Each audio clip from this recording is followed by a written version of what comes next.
Honda Goldwing fork brace. How do you fit them? Keep watching.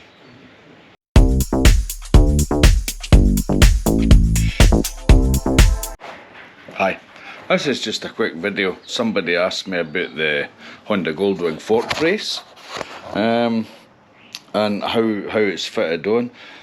This bike I bought second hand and it already had the extras fitted. And as you can see, it's got the fork brace on here. So there's a couple of people actually asked me how it went on. How do you fit it over the forks? Well, you don't, because I don't know if you can see it. I'll show you for the back here. It comes in two halves, you see, there's a split. So, and it's split along here. So this is all one section here that curves round the forks, and there's the back one. So you just slip the front on, slip the one on at the back, and there's two bolts. You can see one here and one at the other side, and the same on the fork. And that's how you fit your fork brace on.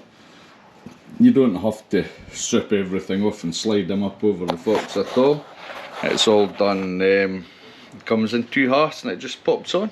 Job done. Anyway, that's it. Fork brace, easy to fit, and I'll put a link down below for different fork braces, and I'll see you later.